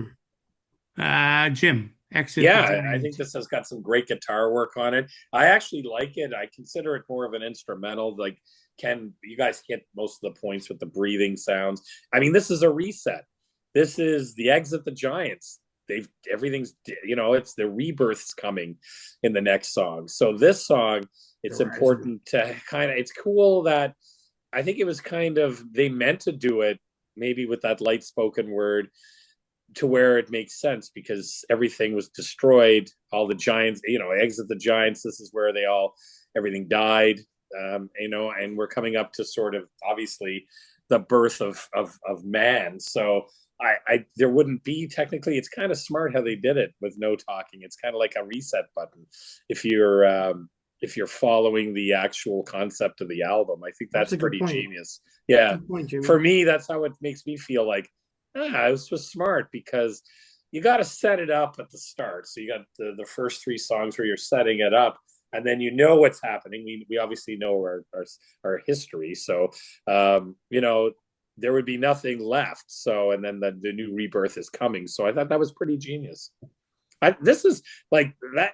This is so far ahead of its time that it just blows me away, and I think that's the scary part about it. And it is because I mean, and definitely, I don't think it obviously helped their career, but I think if people break it down, you know, it's actually like Rush meets Voivod meets some of Whiplash, some of, there's kind of a whole thing there. And I think it just might have been a few years ahead of its time, but I think it's pretty Rush is a genius good this song. comparison, Jimmy. Sorry. Rush is a good comparison. Yeah, like very much so. Like, you're thinking, 2112, this is almost Yes. like a thrash 2112 to some degree. Yeah, I could see Yep. that. Yep. Yeah, good point. Yeah, so this is one of my favorite tracks. It's a longer track, 5 minutes. Rising Man. I really like the slower melodic open. Here you get everything on the vocals, though. You get spoken word. Yeah, There's backing vocals. yeah. Like I love at 3:15 when the vocals like there's a great like again like the vocals are almost trance-like, but the killer chorus, the backing vocals shouting superior intelligence. Like it's just so much melody on the backing vocals in contrast to like the main vocals. Like it just great sort of storytelling here. Yeah. Uh, just a huge musical ending, even though there's some spoken word at the end. But yeah, I just think it's some brilliant storytelling and yeah, like it's crazy. Like Jim, you said they're ahead of their time, but Yeah. like it's not even as good as the other band album they were side by side with in Montreal, Oblivion with Fiction of Veracity. Hmm. That was so ahead of their time. Same thing, all bass forward, Yeah. progressive, technical thrash. The two albums it's just a shame they couldn't get really out of Quebec and the Montreal scene. And both of them just had all the American magazines I bought had all like 5 out of 5, 10 out of 10 stars on Universe and Fiction and Oh yeah, Veracity. And they just, I think it was at the time, right? It was just the 90s were here, and all thrash was slowing down, and the technical thrash, it just wasn't the right time for it. yeah. But yeah, I don't know. Yeah, I'm a big fan of this one. Ken, I'm guessing with all the vocal different parts, yeah, this may not be your favorite. I know I actually don't mind the song. I think it's Okay. very ambitious. There's a lot of interesting things about it. Like there's a lot of twists, there's lots of turns with the Yeah. tempo changes. The vocals are I like it because the vocals are a little bit more varied here. The ending is a bit odd. Like some of those, is it like a multitude of vocals at the end? Because that's Yeah, is it kind of what, backing? Some people say it's layered the yeah, singer over. layered, yeah. Like I don't know. Like yeah, it's just so So is unique. it like saying that man is risen kind of Yes. thing? Because that's kind of what I sort Yeah. of interpreted from the end of the song. It's okay. I don't mind it. It's got a weird start, but I with that kind of engine, it's sort of I interpret it like this engine starting up. So it's as a song, it's very unique. So I more so than the first few, but yeah, the song is okay. I don't think it's a bad song at all. Okay, cool. So track number 6. I don't know if I'm saying pronouncing this right. Estuary. Yep. Estuary, yeah, yeah. That's an interesting song. Drumming. It's got good drumming. I like Yep. the drumming at the so the engine at the start of it. I kind of feel that this song has a bit more in common with the first album I agree. in a lot of ways in my mind. You know, the vocals don't cut into like 125. I like the solo, it's pretty solid. And then the last half of the song is, you know, it's great. Like there's a lot going on here for it. Um, and then at the end, I hear this kind of, I don't know, I interpret it as like a surfing sound or whoosh. Hmm. It's Yeah, kind of weird. I hear water and waves, I Yeah. guess. Yeah. Okay, so maybe that's what yeah, maybe I say surfing, but maybe that's a better Sounds like point to waves. Yeah. Billy what you're saying. But yeah, this song is okay too. I don't think it's a bad song as well. Because Pretty I'm decent. guessing it's some kind of outro because track number 7 starts with like what I think is water sound too. Yeah. Right. Yes, yes, you're right. There's like an outro. Yeah, you're probably right about that. Hmm. Okay. Jim, what do you think? Yeah. I mean, you talked about the musical part of it. I think the writing on this one's really exciting because, like the last one, where you have the rise of man coming through, you've got now man is here, and it's populating, and I love some of the. It seems they're definitely using the river's force and the humans' populations growing. But I love it that you see the darkness kind of coming, and I think the actual use of the bass in this song kind of signifies that a little bit, where someone has to organize this growing savage tribe, men to run cities with plans that they've devised. So, in other words, we've celebrated the fact that the dinosaurs are dead, everything's kind of reset, then boom, man is born again, and then bam, it's starting to really really kind of go forward. So they're all celebrating the fact that, yeah, there's intelligent life now and the rulers are here, but somebody's got to kind of take control of this, otherwise, I mean, as the song continues we find out. So but I think it's really good. I think the guitars are awesome. I love the waves crashing at the end, or the surf crashing. I think that's pretty good because it does lead into the next. It's a heavier song too, probably a little bit, Yeah. maybe a little bit more thrashy. I think maybe I could give it that, but yeah, definitely a heavier song than the first few. Yep, I agree with you guys. Like it does take me back probably the most to the first album. Is a little bit more Yeah. chaotic. And yeah, I love that tempo shift at like around 238. And then it leads into that soaring guitar lead and the chunky guitar playing. Yeah, like from the 238 to the end is really great. Okay, so Jim, we'll stick with you. Track number 7, Humanity's Child. Yeah, this is a definitely more thrashier song for me, Yeah.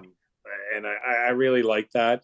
But what I like about it is the opening.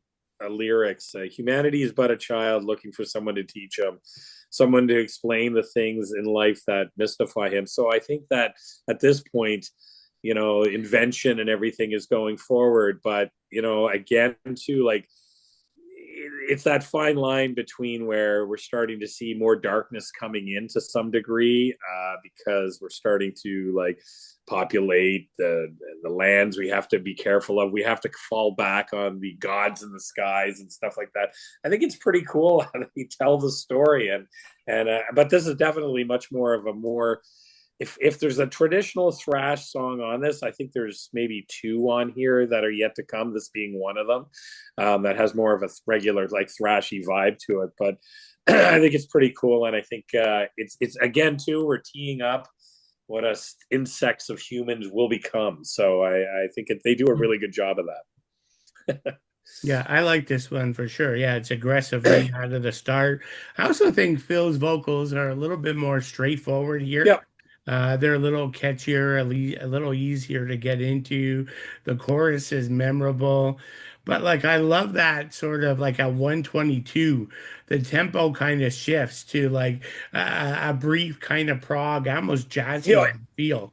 Uh, and then it goes back like to the faster pacing. But yeah, and you get some good gang vocals. Again, I'm assuming they're vocals versus the vocal effects, but I love those gang vocals because the heavy bass is forward in the mix, so it really goes well together. So yeah, that's a good one. All right, Ken, did I get you on this one? No, but I don't really have much to say. I mean, I will agree it's a heavy track and it's pretty frantic, but yeah, I think it's okay. It's Okay. okay. Well, we'll let you start in case you got something on track number 8, Phobos and Demos or whatever the hell it is. Genius, yeah, Demo. yeah. The Demos. song is pretty good too. I like it has a really nice big tempo shift at 149. It's still straightforward, but still pretty solid. And I like at 315. There's another nice tempo shift and it goes into the solo, which is pretty solid. Like it's a pretty decent song. I don't mind it. I'm not 100% taken on the vocal style of it, but I like technically with the music, it's spot on. But it's okay. Yeah. I don't know if I had to pick one that's maybe uh, my least favorite. I don't know if it's this, but I still like it. Like I do remember this one probably took me the longest to get into. It doesn't, I mean, for the large part, it doesn't follow a lot of the traditional songwriting structure, but lots of shifting True. rhythms here. There's a killer like tempo shift at 240 as the pacing kind of accelerates into a more thrashy sound. That lead at 318 is good. I think again, I'm a pretty big fan of the vocals. You again get more of either layered or group vocals at around 4.5. But yeah, like musically, band super strong. I just might be my least memorable song on the album, but I'm curious, Jim, what do you think? I think it's pretty cool. I think you get another change with this song. You guys brought up a lot of the time signatures of where it speeds up and that, because I think if this is the violent part of the album where humans are I mean it jumps many generations here, where it's in the writing they're talking about maybe medieval, where you've got empires conquering weaker nations and such, like they're everybody's starting to expand and sort of take theirs, and then it kind of fast forwards to where humans are celebrated aggressive animals, and where to the we've always had that feeling of being able to go to war and celebrate war, and then to the point where at the press of a button we can annihilate us all. So it kind of jumps into where we're going into some darker territory, and I think those tempo changes kind of enunciate that, and I think that's pretty cool. Again, the writing on this song is amazing. I love the last line. A grenade, I wrote it down here, a grenade in the hands of a child that's been violent since birth. So I think it's pretty cool. And through technology, man can now annihilate everything on Earth. So, it's God, where are we heading? So Cool. All right, Jim, let's stick with you. One of my favorite tracks, and a track where I find some Voivod influence, oh for sure. But you start with Threshold. yeah, I mean, this is total Voivod, I like total, and I think it's pretty. It Yeah. has to be because we're already, in the storyline of what we're doing on the concept is we're sort of thinking we have to start maybe getting things a little bit more under control. Otherwise, our fate is destined to be extinct. And I think that's where you get sort of the not really a kind of a spacey, more of a sci-fi proggy sound with it, and the song kind of picks up a bit for me.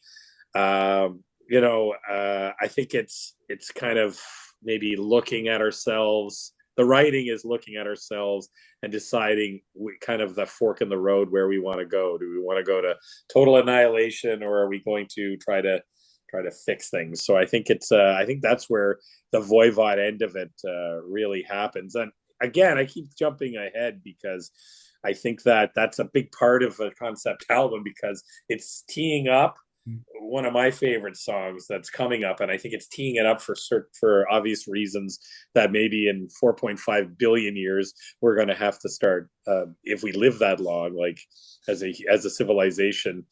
I'm getting really deep now. We're going to have to start making those decisions. So, but anyways, I like it. I think it's a pretty cool. I love the void, the heavy. That's probably the most voivodish song on the whole album. Yeah, no, I totally agree. Love that drum and bass focused intro is really cool. I also think I'd be curious to what Ken thinks. Like, I also think this is one of the more accessible vocal tracks Mhm. on the record, but I could be wrong. As we know, I'm biased when it comes to this band. So, but yeah, I just think there's a lot of great, memorable riffs here, and it's in the riffs where I really hear the Voivod thing stand out. But Ken, what do you think? Yeah, the Voivod comparison is pretty. Yeah, you can pick that out. Billy, I actually think the vocals are okay here. Yeah, I I thought don't you mind. maybe. Yeah. I don't mind them. They're actually pretty decent for Yeah. me. I thought Um, maybe. Yeah. yeah, they're not as grating as some of the early. I think it's the beginning of the album I'm not particularly fond over, but the second half is pretty solid. There's a lot Yeah, more it's variation and more. I think what Jim was alluding to with the lyrics, there's a lot more creativity going on too. So yeah, this is a pretty good song as well. I like the solo here. The solo is pretty decent too. But yeah, I like it. I think this is a pretty good song. Cool. All right. Sounds good. So I think we all did Threshold, right? So, Yep. no, I didn't. oh, you didn't? Oh, Okay. yes, I did. I Sorry. Yes, thought you you did, did. Jim. No? Oh, I'm excited to go to the next one. The All right. Well, let's put it this way. Ken, do you like the last one? last song, yeah, I like it as well. Okay, so it was your turn to continue. So we'll let you go. If you said you hated it, I would have went to Jim first, No, no, and I would have went to you last. But so you Infinite kick it off. Universe is it's pretty solid. I like the opening bit. It's got this kind of weird warping Okay. sound. I don't know. It's hard to describe, but I like it. I mean, I think what Jim was alluding to is that it's the big Finale. kind of finish about redesigning the universe Yeah. in a new way. So I think it's pretty solid. The drum, it's a great drum track too. Yeah. I feel, and I like the gang shouts, if what we can call gang shouts. Yeah, this is great. It's a really good song. It's a really good song. Yeah, one of my favorites. I agree with you, Ken. Yeah, I think it's one of the more technical songs. Like I Mhm. like the dramatic Mhm. opening with the bass and guitar riffs. And then, as you guys said, it's the epic. Also, musically, it's a bit more epic, like which is good for the last thing. Lots of they kind of shift around between thrash and more like atmospheric passages. And yeah, I agree with you. I like the layered or backing vocals Yeah, and just the drum fills, like they just play such a key role, like in the track. It's almost like a Slayer song where some of the drumming has the coolest part, like Dave Lombardo in the Slayer songs, but that's and right. a really good bass solo at around 250. That kind of takes you out to the remainder of the song. So, yeah, I think it's a really good track, good way to end the album. Jim, I know you gave it a hint. You love it. Yeah, it's my favorite song on the album. It's much more of a traditional. It's still very technical, but has that air of traditional thrash sound, which is pretty cool. But I think the writing on this song, so they obviously, I like on the last album, they kind of alluded to what's coming on, or last album, sorry, the last song, they alluded at the end of it that humanity is going to kind of all of a sudden take a second look and they're going to chill out and get along. So this one now, they're realizing that we're so far in the future that the first boundaries are just a memory.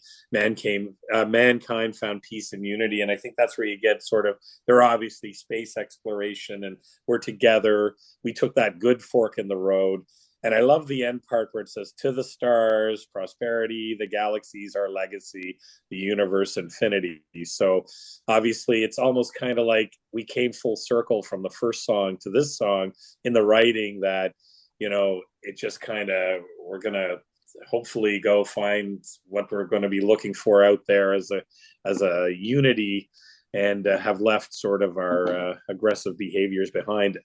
It doesn't tap on the fact that the planet's in any sort of environmental distress, but we know that, nothing lasts forever. So, and mankind's always going to be looking for expansion. So who knows? Maybe we'll join together to take on. What I like is there's another fork in the road. Are we going to go take over another planet? Because that's what I want to do. But anyways, I think so. Maybe we didn't learn anything at all. But no, I think the writing on this album is fantastic. Again, I liken it to some of the better. It's a little bit more in depth, a little bit more creative than a lot of the sort of, I guess I wouldn't say a rock opera, but more of a concept album. It not musically or vocally or anything, but the writing likens me to. 2112 is not a full concept album. Half of it is. I think of it more of kind of if King Diamond was to do a prog album, this could be it. I'm not talking vocally or musically. I'm talking in the sense that he paints that picture, like with Abigail, the horror part of it, which was really cool. This is like a polar opposite, but kind of the same technicality in that sense. And that's what I like about it. It really paints a picture. I'm not a huge lyricist guy, but I do, when it's a concept album, definitely dig into it. So I liken it to more of King Diamond writing in that sense, where it paints a clearer picture, and that's what I like about it. Cool. Yeah. Cool. Well said, Jim. Well said. All right. Well, we made it through both albums. I thought with my cold, my voice would give out, but I made it through, so that's cool. All right. So, anything else you guys want to mention about DBC other than to give the music a try? No, go for it. They're a really good Canadian band who probably don't get a lot of people talking about them. I think they have a great logo. I Yeah. like the look. I love the first album. It's a really good punk. If you like you crossover thrash, buy it. If you like technical thrash, buy this one. I mean, really, it's like the best of both worlds when you think about it. You either like one, or maybe you like both. Some people might like a crossover, and they might even like technical thrash, which I like both technical thrash as well. So, but yeah, I think people should go out and buy it. Cool. Yeah, I think and that I'm just showing a picture of the band so people could put a face. Yeah, there they are. Of course, the two remaining members look very different now. Yes. But that was them back in the heyday.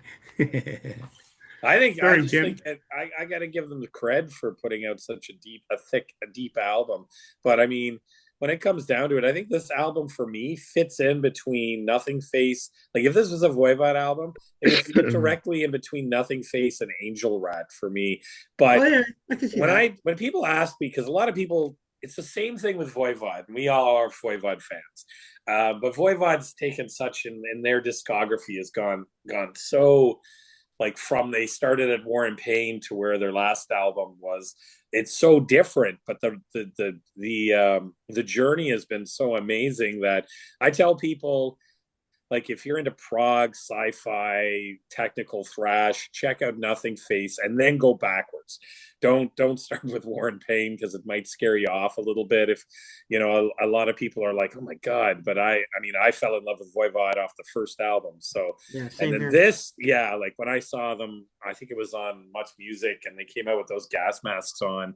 I was just like, holy cow, this band just blows me away. But this band here is really cool because you get the best of both worlds on two albums. So it's almost like it I just think they were way ahead of their time, and unfortunately, it just didn't stick, which kind of sucks because I think they're both the albums I like. I like the first one.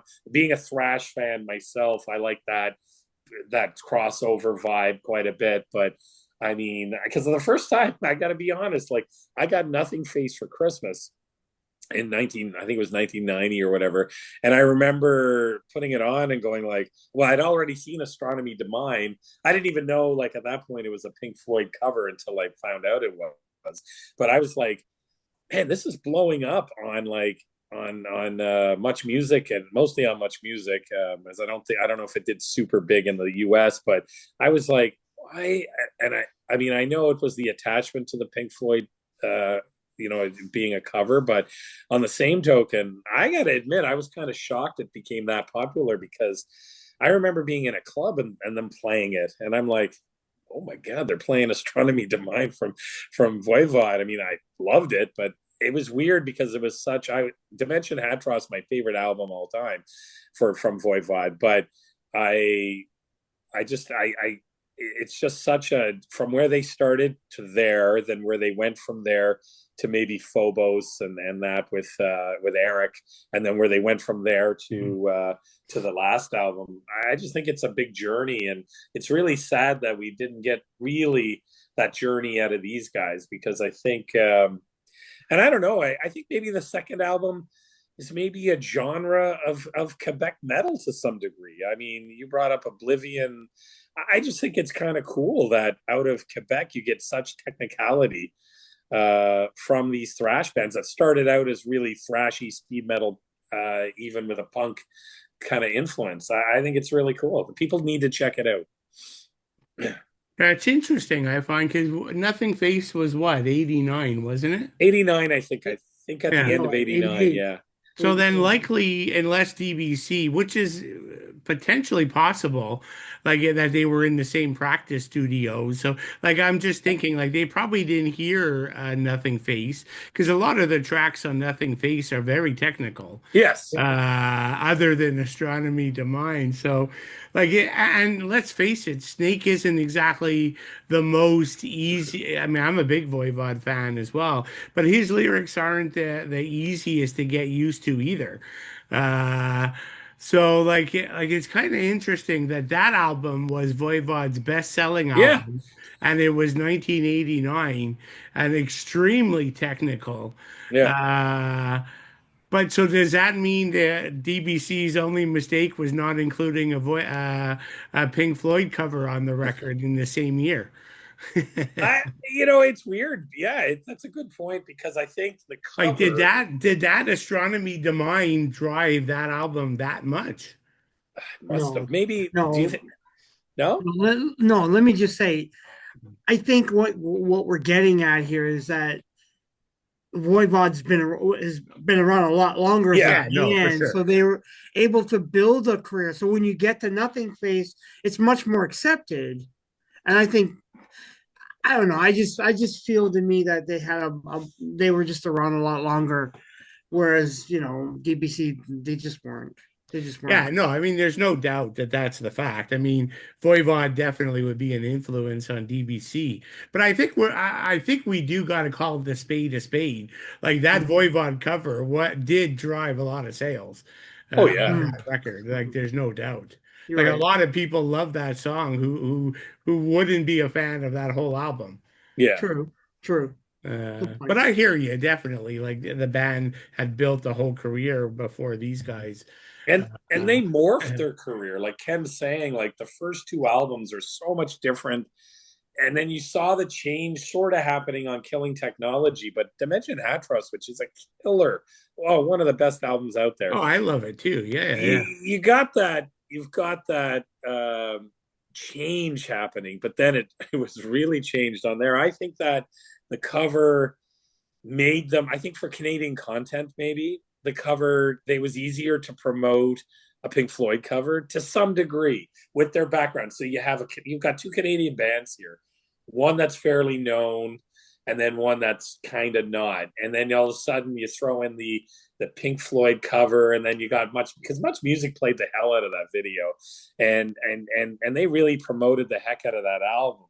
And we're heading into a time like where, you know, I mean, 90 was probably one of the best death metal years, and you know, thrash years for a lot of bands. But I just that year, but I don't know. I think it's a mix of both. I think I agree with Ken that the buildup of the four albums prior, I mean, that was their fifth album, and then you have that, and then I agree with Ken where you, or Bill, sorry, where you got the cover and it made it accessible. You had maybe Pink Yeah. Floyd fans who thought it was a really cool take, and then you had the classic rock fans who normally wouldn't listen to like Into My Hypercube or something like that. You know what I mean? Well, that's for sure. Yeah, Yeah.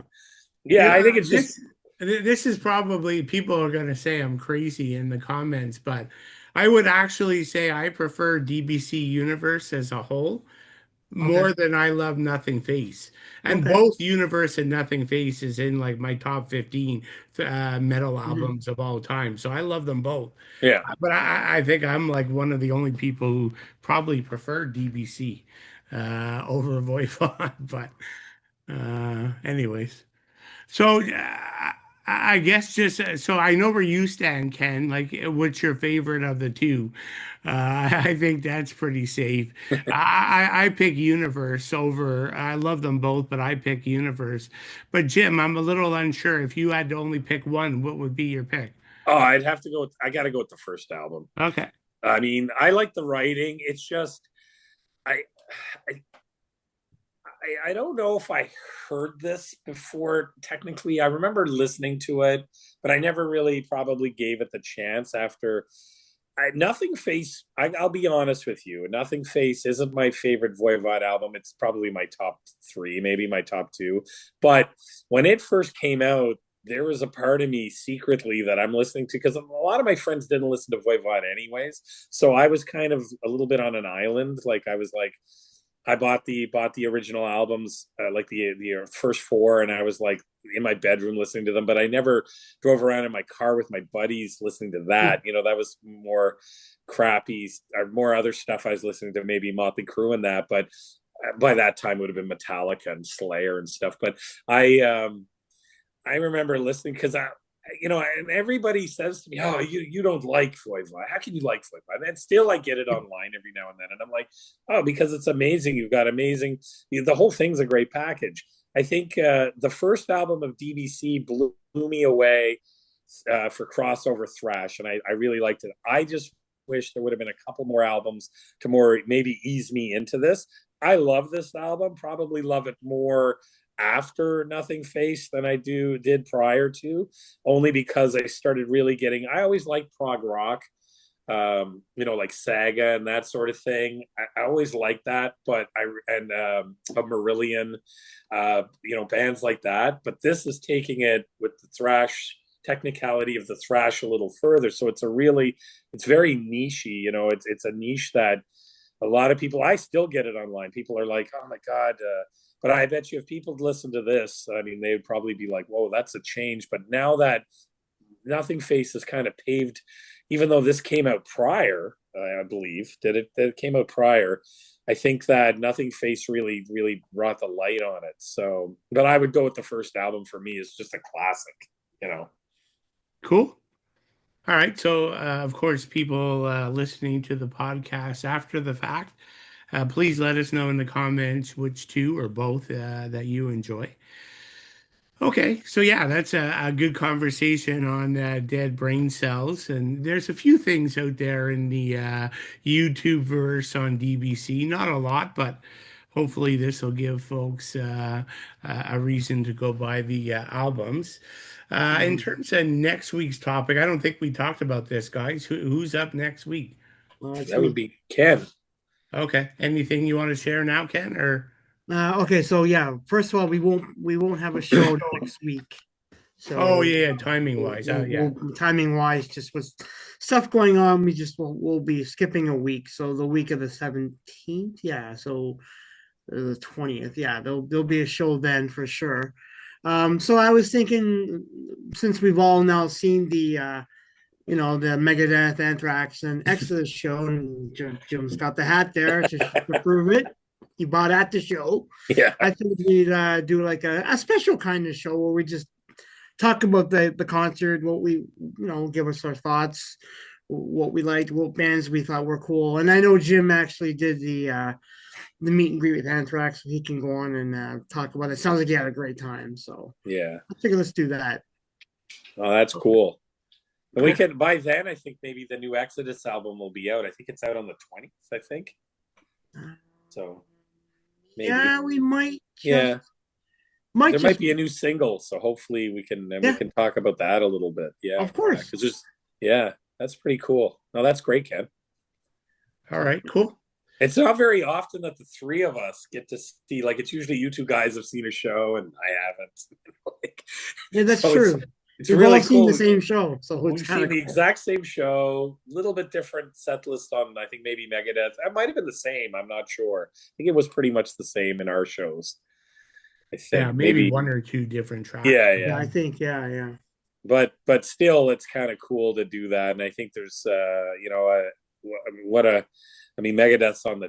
It's their best-selling album, their best charting album. So I think that's going to be, I don't know, best-selling album, but best charting album. I should best say. charting, yeah. Definitely not their best album. No, by all means. No. My God, no. All right, cool. So that wraps tonight's episode 84 of Thrashcast. Again, thanks everyone for following along with us. We appreciate it. And we'll see you next 2 weeks, I guess, timing wise. Yeah. So yeah, thanks everybody for tuning in. Awesome. Yep, take care.